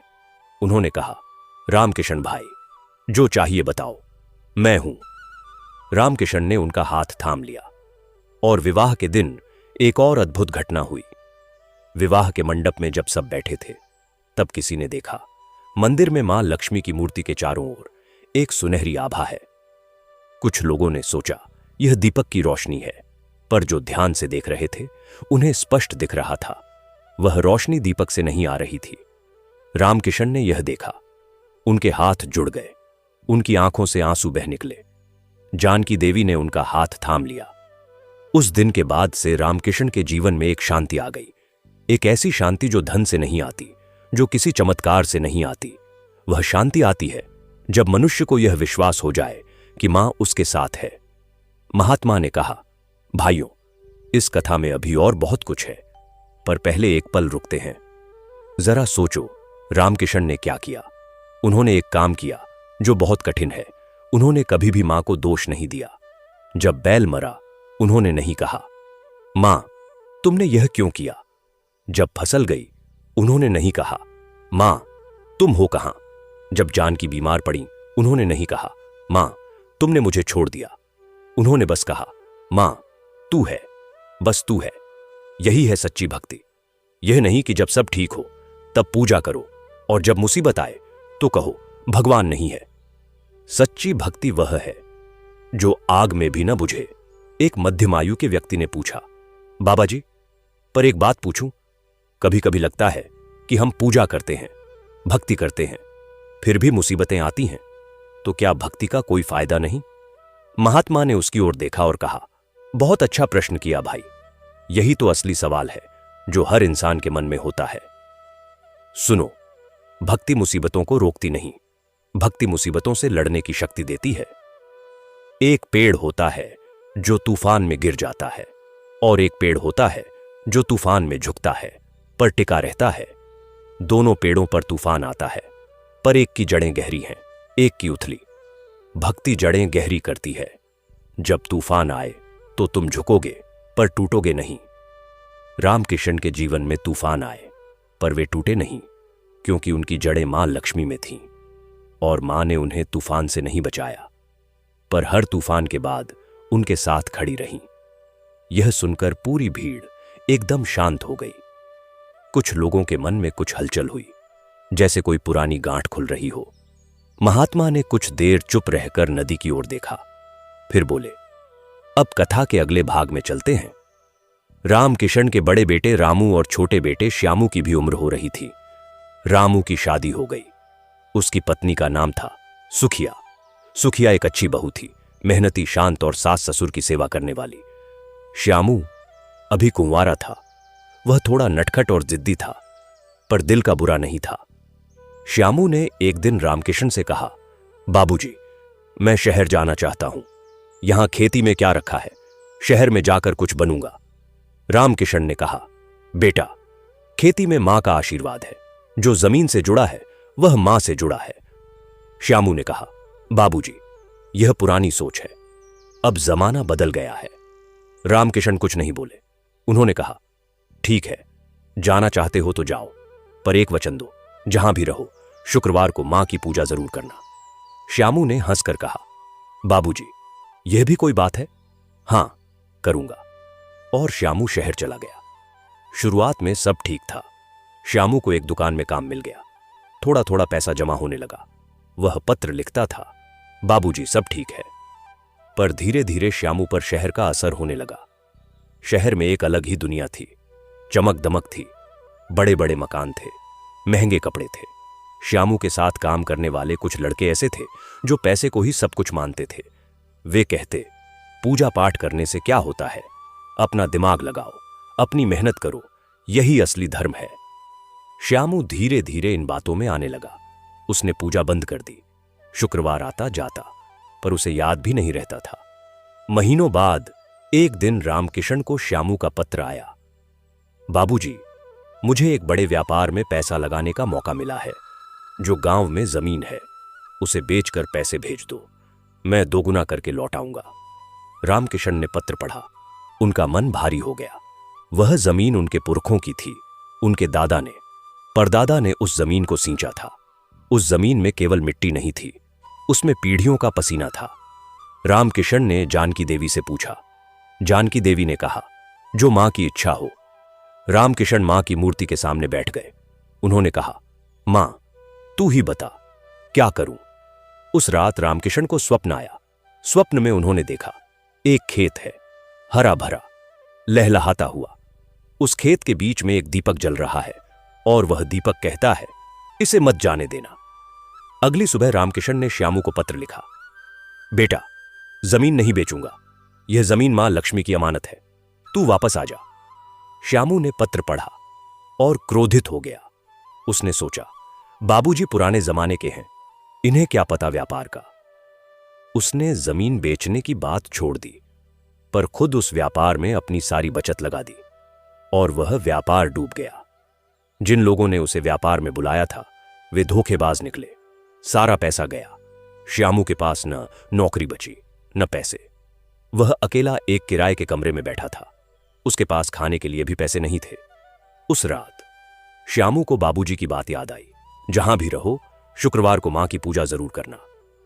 उसने देखा आज शुक्रवार था। श्यामू के पास कुछ नहीं था, न दीपक न घी न फूल। उसने कमरे में एक माचिस की तीली ढूंढी। एक पुराना तेल का कनस्तर था जिसमें थोड़ी सी तेल की बूंदें बची थीं। उसने एक रुई की बाती बनाई, उस तेल में डुबोई और माचिस जलाई। एक टिमटिमाता सा दीपक जला। श्यामू उस दीपक के सामने बैठ गया। उसके मन में क्या था वह खुद नहीं जानता था। वर्षों बाद वह मां के सामने बैठा था और तब उसके भीतर से एक बांध टूटा। वह रो पड़ा, बिल्कुल बच्चों की तरह। उसने कहा, मां मुझे माफ करो, बाबूजी की बात नहीं मानी, तुम्हें भूल गया, अब कुछ नहीं बचा। पर मां तुम तो हो ना, तुम तो नहीं गई ना। वह टिमटिमाता दीपक जलता रहा और उस रात श्यामू को एक अजीब सी शांति मिली, वह शांति जो महीनों से नहीं मिली थी। सुबह हुई, श्यामू उठा। उसके दरवाजे पर दस्तक हुई। उसने दरवाजा खोला। सामने एक बुजुर्ग आदमी था। उसने कहा, बेटा मेरा नाम है रतनलाल, मैं पास की गली में रहता हूं। मुझे एक ईमानदार लड़के की जरूरत है जो मेरी दुकान संभाले। किसी ने तुम्हारा नाम बताया। श्यामू ने चौंक कर पूछा, किसने बताया? रतनलाल ने कहा, एक बुजुर्ग महिला ने, कमल की माला पहने हुए। श्यामू के रोंगटे खड़े हो गए। उसने नौकरी ली। रतनलाल एक अच्छे इंसान थे। उनकी दुकान में काम करते हुए श्यामू ने बहुत कुछ सीखा। धीरे धीरे उसकी स्थिति सुधरने लगी और 1 वर्ष बाद श्यामू गांव लौटा। जब वह घर पहुंचा और रामकिशन को देखा तो वह सीधे उनके पैरों पर गिर गया। रामकिशन ने उसे उठाया। उनकी आंखें भरी हुई थीं। श्यामू ने कहा, बाबूजी माफ करो, और मां लक्ष्मी ने माफ किया तो तभी वापस आया। रामकिशन ने उसे गले लगा लिया। उस दिन घर में मां लक्ष्मी की पूजा हुई, पूरे परिवार ने मिलकर। महात्मा ने यहां एक लंबी सांस ली और कहा, भाइयों इस प्रसंग में एक बहुत महत्वपूर्ण सीख है। श्यामू ने मां को भुलाया पर मां ने श्यामू को नहीं भुलाया। यही मां का स्वभाव है। मां कभी अपने बच्चे को नहीं भूलती, चाहे बच्चा कितना भी दूर जाए, चाहे वह कितना भी गलत करे। मां की नजर हमेशा उस पर रहती है और जिस क्षण बच्चे ने वापस पुकारा मां तुरंत आ गई। तो जो लोग यहां बैठे हैं और सोच रहे हैं कि मैंने बहुत गलतियां की है, मां मुझे माफ नहीं करेंगी, उनसे मैं कहता हूं मां ने पहले से माफ किया हुआ है। बस तुम जाओ और उनके सामने बैठो। भीड़ में एक गहरी हलचल हुई। कई लोग ऐसे थे जो वर्षों से मंदिर नहीं गए थे। कई ऐसे थे जिनके मन में एक अपराध बोध था। उन सब के लिए यह बात एक दरवाजे की तरह खुली। महात्मा ने एक छोटा सा भजन गाया, मां तेरी महिमा अपार है, तू ही मेरा आधार है, जब जब डूबा इस भंवर में तू ही मेरा किनारा है। उनकी आवाज में एक ऐसा दर्द और प्रेम था कि पूरी भीड़ मौन हो गई। नदी की आवाज, पक्षियों का स्वर और बाबाजी का यह भजन सब मिलकर एक ऐसा वातावरण बना रहे थे जो असाधारण था। जब भजन खत्म हुआ तब महात्मा ने आगे कहा, अब इस कथा में एक नया प्रसंग आता है जो इस पूरी कथा का सबसे महत्वपूर्ण भाग है। रामकिशन अब बूढ़े हो चले थे। उनके बाल सफेद हो गए थे। चलने में थोड़ी तकलीफ होती थी, पर उनकी पूजा में कोई कमी नहीं आई थी। वे अब भी हर सुबह उठते, स्नान करते, मां के सामने दीपक जलाते। जानकी देवी भी बूढ़ी हो गई थीं, पर उनके चेहरे पर एक ऐसी आभा थी जो उम्र के साथ और बढ़ती जा रही थी। वह आभा जो भक्ति और निस्वार्थ जीवन से आती है। एक दिन रामकिशन बहुत बीमार पड़ गए। उन्हें तेज बुखार था, शरीर में दर्द था। वैद्य ने कहा, उम्र हो गई है, शरीर थक गया है, आराम करो। पर रामकिशन को एक ही चिंता थी, मां की पूजा नहीं हुई। जानकी देवी ने कहा, तुम बीमार हो,